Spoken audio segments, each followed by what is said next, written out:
You're listening to the 95 Podcast from the team at 95 Network, where we host conversations specifically designed to support leaders in small and mid-sized churches.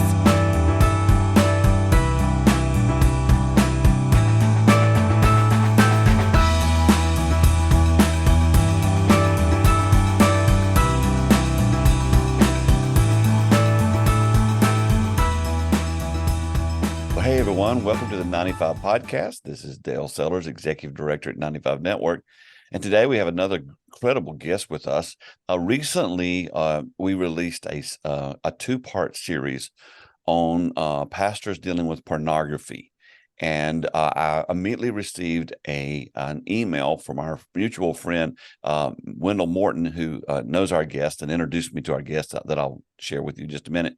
And he just said, "Hey, you need to meet this guy. This is this topic he's got a lot of understanding with." And so I'm going to do a disclaimer at the front of this podcast, like I did with those, that if you have young kids around or in the background, or you're riding down the road listening to this podcast, they may not want to. You may not want them to hear this particular podcast because we may cover some things that would create conversations for you that you probably don't want to answer right now.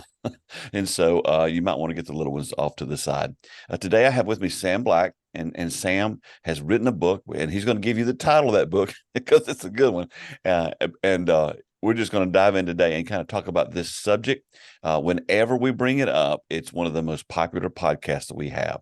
And I think it's because it just hits a nerve that a lot of leaders are struggling with things that they can't talk about. So Sam, welcome today. Dale, thank you so much for having me. I'm excited to be here. I know we're going to have a great conversation. I'm so glad you're here. As I mentioned in the opening there, anytime we discuss this topic, I've written about this topic at 95 Network, it gets a lot of views or downloads, or people read it, and so that just tells me it's a topic that is a big deal. A few weeks ago, we're recording this a few weeks ago, we released a two-part series about pastors and pornography, and that was very well listened to. But the topic, the way you're going to handle it today, the things that you and we talked last week, discussed, really caught me by surprise with your approach, and I cannot wait to unpack all this with our listeners. Before we do that, though, kind of give us a little bit of your story, Sam. Who is Sam? What do you do today, and how did you get here? Right. Well, again, my name is Sam Black, author of this brand new book, come out in May. It's called The Healing Church: What Churches Get Wrong About Pornography and How to Fix It. And the whole purpose behind the book is to equip and train ministry leaders, to give them more insight, a little more depth into how pornography impacts people and why so many people are struggling. And further, I've interviewed more than 70 pastors, ministry leaders, Christian counselors, people who had been through the recovery process for pornography. I went to churches that were doing this work well, and what was so different about what they were trying to accomplish, and how did that impact their congregations, and how can we learn from what they did? It was amazing to see that these churches were setting disciples on fire for Christ, who were then giving back to the church. And every church that I interviewed, every pastor and ministry leader that was doing this work well, told me, "Sam, I'm doing less work now, not more." And so many pastors fear talking about this issue or coming into this issue. Am I really, do I know the topic well enough? Am I the right person? Do I have time for this? How can I do this well? There's so many questions that we address in the book. Mm-hmm. We wanted to equip pastors and ministry leaders. Now, I've spent the last 16 years with Covenant Eyes, and in a number of roles. And currently I serve as the Director of Recovery Education at Covenant Eyes. And one of the things that helped me write this book was the time that I not only have spent at Covenant Eyes, but before I joined the Covenant Eyes team, I spent 18 years as a journalist. So I don't have to have all the answers. I go find people that do have the answers and deliver complex issues in a very easy to understand way. Yeah. Tell me what is Covenant Eyes? Covenant Eyes provides software and content to help people stop using pornography for good or never start. Now, this is not just a church thing, right? This is just is it a ministry or is it a business? Is it larger than church is what I'm trying to say. We are a company owned by its employees. Okay. And we started in 2000, and we provide accountability software. Now, you probably are very familiar with filtering. We do that as well. But accountability actually says you shouldn't be fighting when you're struggling with pornography alone. You need to have an ally, someone who has your back, someone you trust, someone who knows your focus, your desire to follow Christ. And so you have ongoing conversations about what you see and do online. So the whole idea behind Covenant Eyes is wherever on my phones, tablets, computers, Covenant Eyes is actually capturing what appears on the screen, blurs it before it leaves the device, and then sends it to my allies who I give permission to receive my report. And so they actually receive an ongoing stream through an app called Victory by Covenant Eyes. And that's a great tool because that tool is free. Victory by Covenant Eyes is free. And within there is more than 30 courses to help people understand, how did I get here? Why do I seem to stay stuck? And how can I really live in freedom? It also provides lots of resources for parents, spouses, and parents to help them understand, hey, how can I equip my kids as well? So great tool. It's free. And if you ever decide, hey, I'd like to upgrade and actually be accountable for them on my own devices or for my family, you can do that as well. You just continue to use the Victory app by Covenant Eyes, and then also download the Censor part of the app. And all that feed just keeps coming through the Victory app by Covenant Eyes.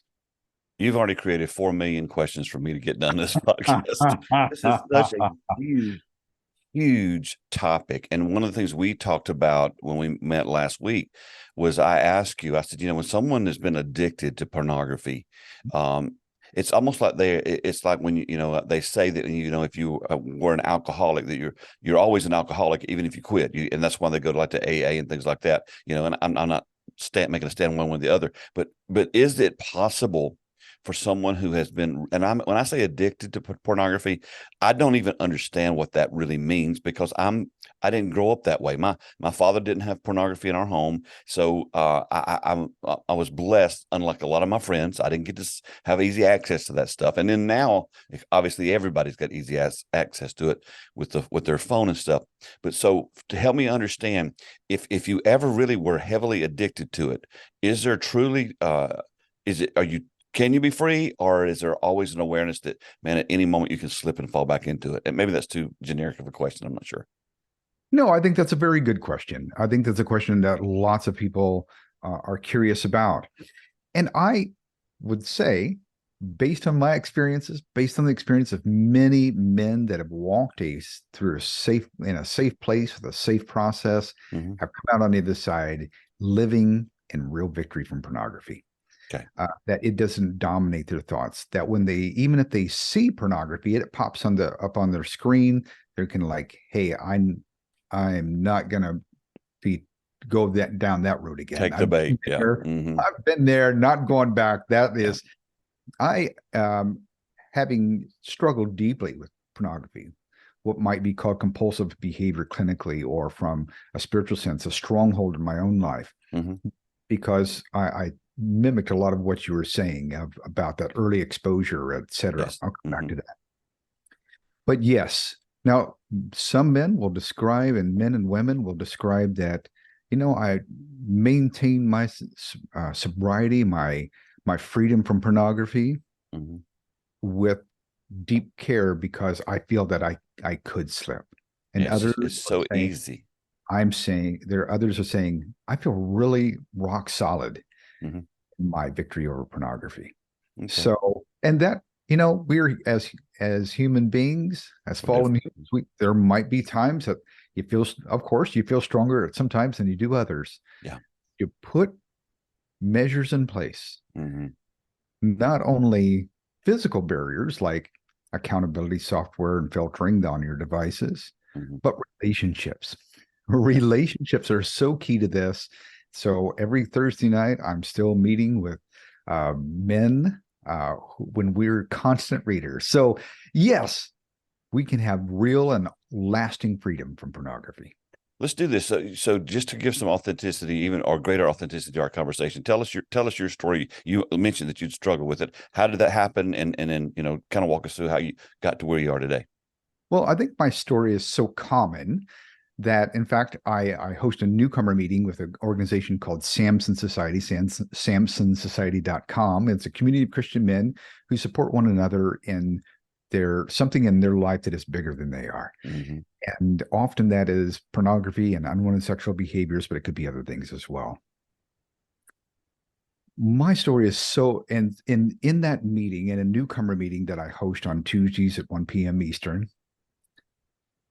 I have guys tell their story, and likely it's for the first time, but I tell my story first, right? And what I find is my story is repeated over and over again because my story is like their story, right? Three common components to men and women who struggle as adults with pornography. They've often been exposed at an early age. And we say, how early? Well, in the past, 12, 13 would have seemed about right. But in 2007, we came out with the iPhone. And before that, we had an iPod. And those devices have been exposing children to younger and younger ages because we've given them as babysitters, or they felt, hey, all the other kids have one, we're going to give one to our kids too. So early exposure, the ongoing repetition and use, especially in adolescence, and some drama or trauma that happened early in life, typically. Now, it doesn't always have to happen early in life, but often that's the case. So I was 10 years old when I was first exposed to pornography.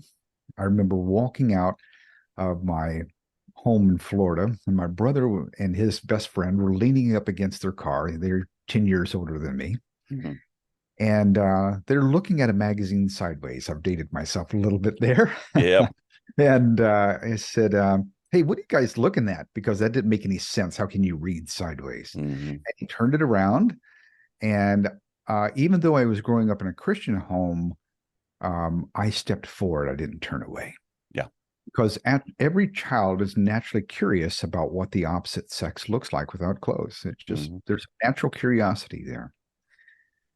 Also, dopamine kicks off, and dopamine loves things that are new. Things might be exciting. When sexual cues are picked up, even at a young age, it begins focusing attention. Dopamine does a great job of focusing your attention to the point of tunnel vision. In God's design, that is beautiful, because in marriage, the rest of the world disappears and you're focused on your spouse. Mm-hmm. Pornography is not sex. It's a hijacking of what God created. Mm.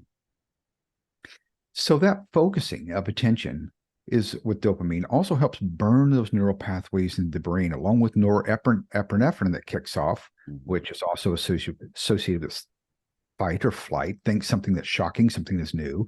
And especially today, when kids are seeing violent, debasing, ugly pornography today, that's often they go from, I don't know anything about sex, like I didn't even have the basic understanding of sex, to the worst of the worst. Now, what I saw was nudity.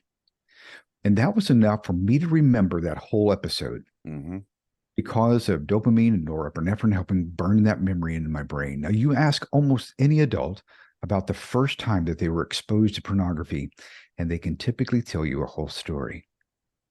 That's how powerful that the early exposure can be.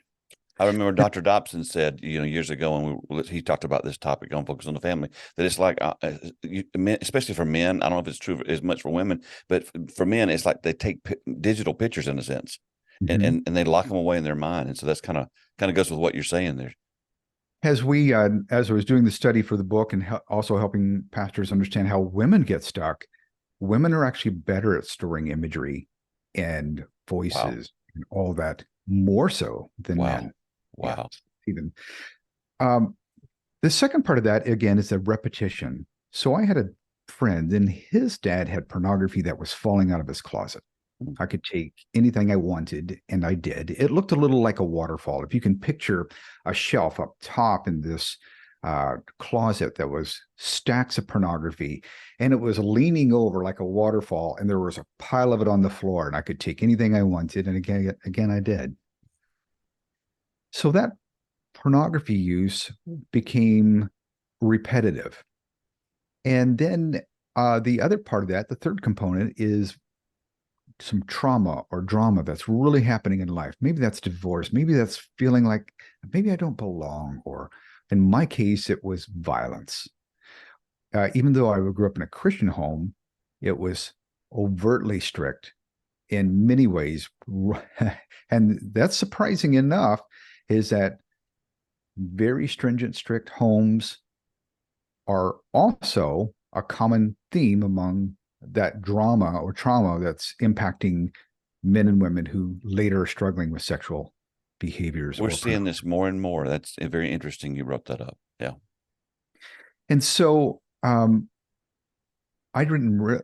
pornography then switches from just being curiosity to escapism. Mm-hmm. How do I soothe my emotions? How do I anesthetize my feelings?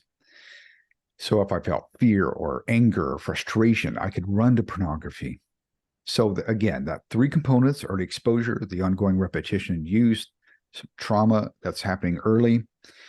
And so pornography would follow me from middle school to high school, into college, into my marriage.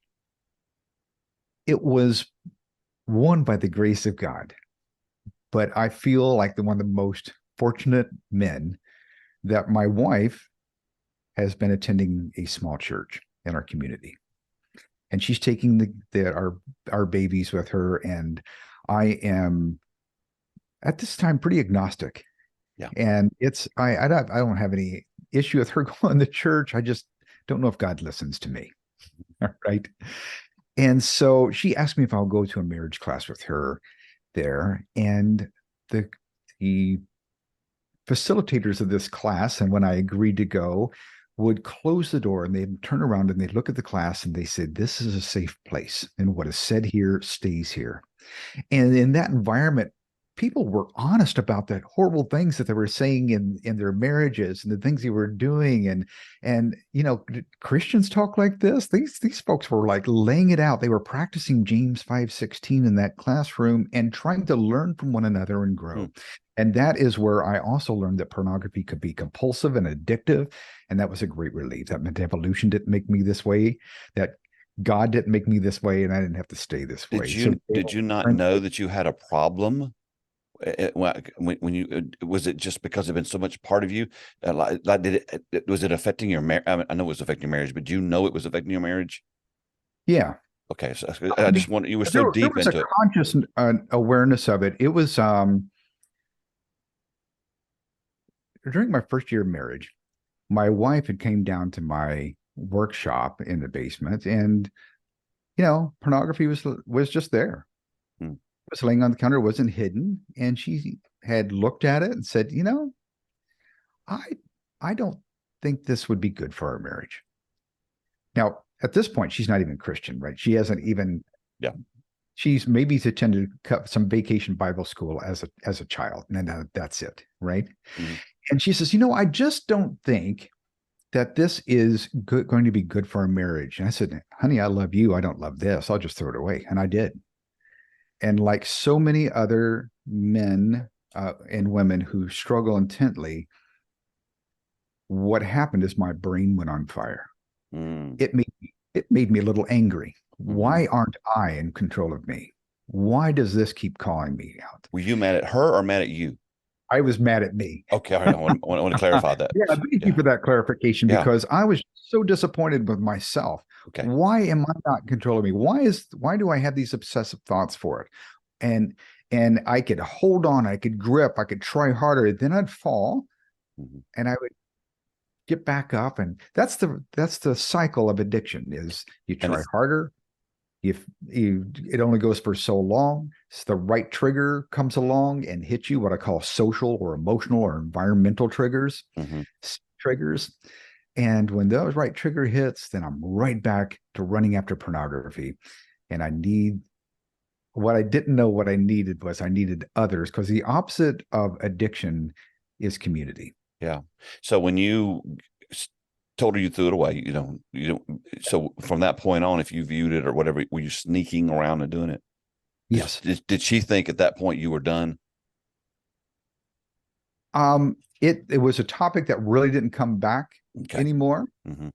And then as we came to Christ, began talking to her about it, and that is where I began receiving some support and help from other men. So you were still kind of all by yourself. Yeah. Okay. So you're in the Sunday school class. I just want to make sure I got that backdrop right. So you're in the Sunday school class, which is odd that you are, whatever class it was, not Sunday school, but you there, and you continue to stay there. And how long did it take before you started opening up? Oh man, it wasn't overnight. Yeah. And that's been somewhere in the neighborhood of 20 something years ago. So I don't exactly how long it took me to open up. I had the two instructors who'd been through it, where I'd been recovering from alcohol, from prescription drugs, and the other was on her own journey as his wife. And so that couple taught it together. Yeah. And they would often invite people over to their home and their community, and so there's a whole sphere of people who are really leaning on each other. It took time. It took time. But they won your trust is the reason you opened up. The trust and created safety. Yes. Yeah. Were you guilty? Was this thing like, did you get to a point even before all this happens where you're like, I shouldn't be, even though you said, you weren't necessarily a believer at the moment, this, I shouldn't be doing this. How did you, where did you put it in your heart at that time? Well, admittedly, I grew up in a Christian home, so there was always a bad Christian home. Or abusive Christian, however you want to word it. My mom was an amazing Christian. Yeah. Patient, kind. Yeah. She exercised the fruits of the Spirit. I mean, it was evident in every part of her life. So there was a sense of me that this is sin. Okay. Right. Okay. Mm-hmm. I certainly understood that. But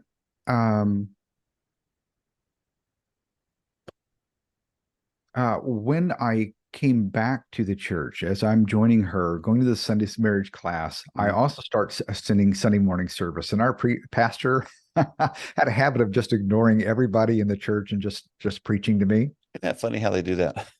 I know, right? And I remember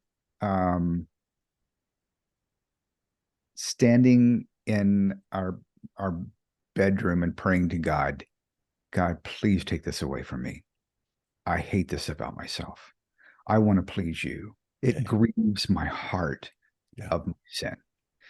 And so the resolution was there. The desire was there. And I think that's so imperative, because if the desire to quit pornography is not there for the individual, they're not going to step away from it. Yeah. That's how addiction works. There also has to be a personal desire to want to stop, and then a willingness to lean on others to take a journey. We created within the Victory app by Covenant Eyes more than 30 courses that really help people understand, how did I get here? Yeah. Why again? Why do I seem to stay stuck? I promised myself, I promised God, I promised others, I'll never go back. And yet I seem to be fighting this overwhelming battle. Why is that? And how can I really take meaningful steps toward freedom?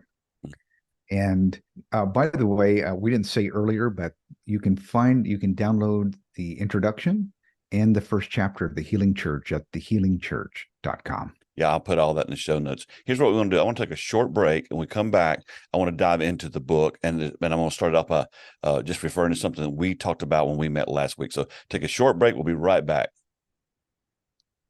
We're back here with Sam Black talking about just the powerful effects of pornography. And I want to spend most of the rest of the podcast discussing your book and things in your book. But to set that up, when we talked before, yeah, you let me know that there are churches that actually do a great job of dealing with this topic, approaching this topic. They have discipleship courses and accountability and all this stuff. I wasn't even aware that this was something churches were taking on, because it's so prevalent and it's such a big deal. And so as we move into this part of the podcast, I want us to be able to offer hope to, and I say this a lot, the small church pastor has so much on their plate already. Right. So coming and having a podcast and going, oh, and by the way, you can create this ministry is another layer. So I don't want this to be a layer, but I do want them to know if they are struggling, or they have people in their churches that are struggling, that there are some churches that are doing a great job at dealing with this. And we also have a resource in your book. And so kind of let me know just about some of those churches or how they approach this. Well, one of the central factors of the churches that are doing this work well was they were creating a safe environment where it's okay to come as you are and be open and honest within a safe place within the church. What does that mean? As far as I know what it means, but just when you say a safe place, is it because a lot of churches don't have safe places? Yeah. So let's unpack just a few basic principles, right? Okay. Mm-hmm. One, a foundational principle of the faith is James 5:16, to confess our sins to one another and pray for one another that we may be healed. Yep. And there's a formula there, right? There is my confession and my desire for repentance and repentance in itself. But it's also that, Dale, I can come to you and talk to you about where I'm struggling. And you're going to listen to my story. You're going to listen to how I'm struggling. You're going to ask some questions about what was going on before you had that slip or fall. What were you thinking? What were you doing? What were you thinking of doing? How were you feeling? Right. And as you unpack that, you can then pray for me as well. And of course, God knows all of this. And he does the forgiving part. He does the restoration work in our hearts. But we have often been very silent within the church about how we struggle. And that's simply not adhering to James 5:16. But I think that's the norm. Isn't that the norm? I mean, when you talk about having a place of trust, a place where honesty happens, a place what you really describe is true discipleship. Real discipleship is relational, but that's not been the model. If we're honest, it's not been the model. And so it's so exciting to me to know that there are churches that are actually creating this type of literal discipleship based on the fact that we can be honest.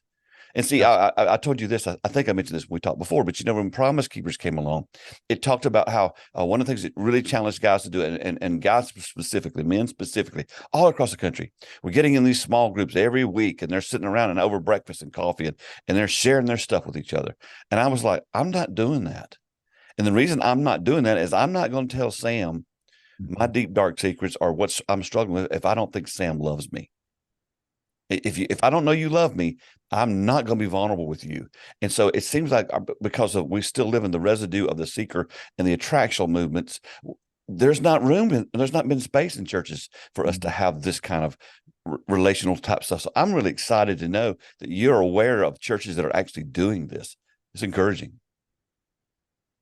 You hit something very important there, because the fear behind it is, if you really knew me, Dale, you wouldn't love me. Mm-hmm. Right. And that's the biggest fear that most men and women who struggle with pornography say. I want to follow Christ.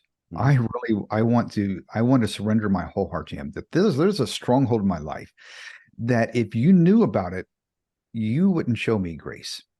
You wouldn't show me love. Especially if I'm a pastor. You might not. Oh my goodness! Because the bar we place on ourselves is so much higher. I'm not saying Jesus does, but we do. And I talk to many men and pastors, men and women and pastors in small churches, and they say, Sam, in our small church,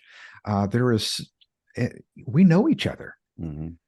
We say we know each other, right? Mm-hmm. Yeah, we know each other, and it's just really hard to be open and honest in that way. I go to a large church. There's 5, 10, doesn't matter how many thousands of people are there.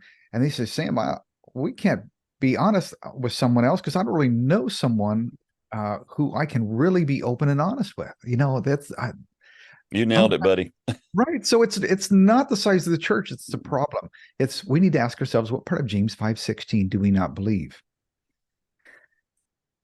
What I found was, and I had a pastor at Watermark in Dallas talk to me about this. And he said, Sam, on one side, it's a spectrum, or there's a spectrum of authenticity and openness and grace within the church.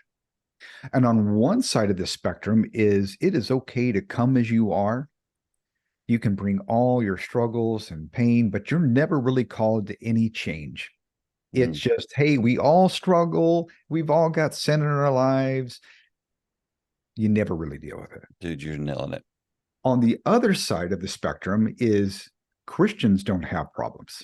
And if you have a stronghold or other problems in your life, you're probably not among the faithful. You're not saved. And I remember as I was writing the book, a deacon at a church in Texas said that he'd gone to his church board, his fellow elders, and said, listen, this is where I'm struggling. I want your help and I want your support. And I'm being open and honest. I'm practicing James 5:16. And they said, not only did they remove him from the board, they told him not to come back to the church. Yes, that's more normal than not. What we need is a place where it is safe to come as you are, but we don't want to leave you as you are. We love you too much to leave you stuck there. And because you're wanting to be open, you're wanting to be honest, you're wanting to just press into the stronghold in your life, we are 100% behind you and support you. And we're not just going to pray for you. We're going to walk with you over time. Listen, God can do anything. He restores people from the addictions of cigarettes and alcohol and pornography and drugs and you name it. But often he calls us to walk on a journey with childlike helplessness and faith, on a journey there where we get to not only deal with that one issue that is so concerning, but we can begin lighting up the corners, the dark corners, opening up the closets, and deal with all the issues in our life so we live in more wholeness. Freedom. He talked about freedom, man. He talked about being whole. That was why he came. And I don't see that we do that very often. So again, that safe place, a safe environment says it's okay to come as you are. Yeah. But it's not okay to stay where you are. That authenticity builds an intimate connection that is contagious. And within a safe place, people hear, you're a person, not a problem. Your identity is found in Christ and not in your sin. I tell my wife, I grew up in a church and we'd sing Just As I Am as an altar call song often. But now as I look back, I'm going, but they really didn't want you to come that way. They want you to get your stuff cleaned up and then come just as you are, so you would cause problems. And so I'm glad we're going in the weeds of this. It's not an easy issue. And right now, I would say as far as the church approaching as a whole, we still have a long ways to go. So a pastor reaches out to me and he says, man, can you give me a resource? And I say, yes, you need to use this book by Sam. Sam, give us a quick overview, or I shouldn't say quick, but just give us an overview of the impactful nature of your book. Well, it is first a primer to help pastors and ministry leaders understand why people get stuck, why they often stay stuck, and how to begin helping people follow a journey toward freedom. But also it deals with a lot. There's a full spectrum of issues we cover. Yes. We spend to how do we create restoration among ministry leaders who are struggling? How do we create a culture where we can begin flipping where all the pushback that a pastor might receive? Let's face it, pastors face a lot of pushback on talking about any number of issues. And this is a big struggle for pastors, right? Because I had another pastor tell me, he said, Sam, the modern church today has become an institution of respectability rather than a hospital where the great physician can do his work. Absolutely. I always said when I pastored a small church for 12 years, and I'm like, who do we talk to? Who can a pastor reach out to?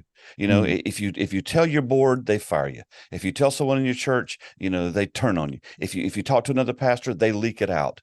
And so I remember, and I think I told you this story, but I was so discouraged at one point. And I wasn't dealing with any kind of habitual sin at this moment, but the stress of a failing ministry was overwhelming me. So I reached out to one of our board members when I was pastoring. We go to lunch. We're sitting at lunch, and I said, listen, I need to talk to you today about some things I'm working through. I'm not talking about big sin, nothing like that, but I'm just struggling with some things and the pressures and some stresses. And he literally put his hand up across the table in front of my face and said, "Stop, Pastor. I don't want to hear this. Yeah. My life is a disaster, and I need your life to be perfect. So I don't want to hear." And I walked away from that going, wow, I guess I'm just supposed to do this alone. Now, the good news about this time when we're, 2023, pastors are reaching out, they are beginning to go, hey, and that's the result. A lot of it had to do with the pandemic, but it's like, I can't take this anymore. So that's positive. What I'm concerned about is that many of them, though, who were already struggling with issues have gone deeper into those things and just feel so guilty and ashamed and don't know where to turn. So that's why I wanted to know about your book.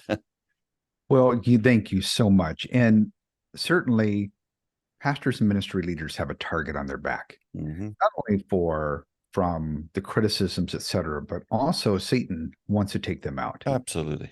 And if we keep dismissing pastors and ministry leaders, we're already facing a shortage of pastors and ministry leaders in the church. You're dead on with that.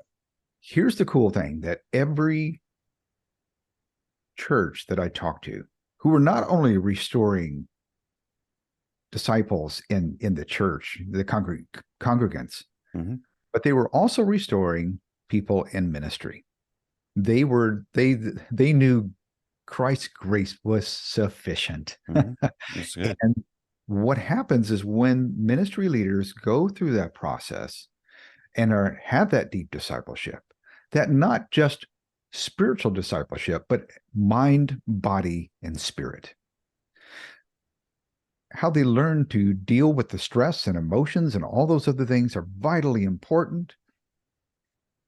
Uncovering all the roots and the pain that has caused some issues with pornography or other behaviors that they don't want, be it food or etc.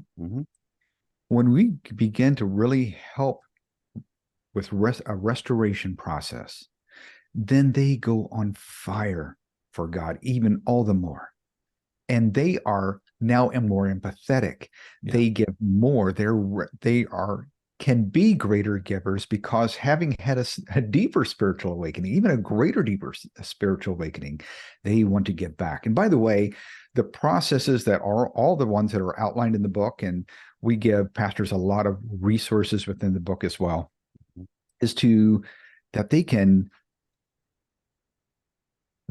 all those processes show that at the end, you always have to give back. You don't get to keep the freedom and spiritual awakening that you've had. You actually keep your freedom by giving it away. One of the things I think is scary for pastors, because we all have friends in ministry that have fallen or what, and so many of them just refuse to go through any kind of restoration process because I think they think it's of the timing or how long it takes.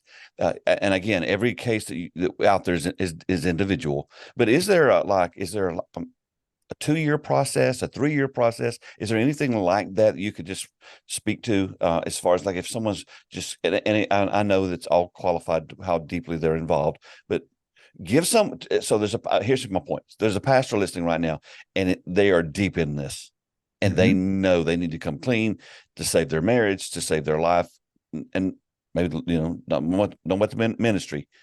What would a restoration process be like for someone like that? That's a good question.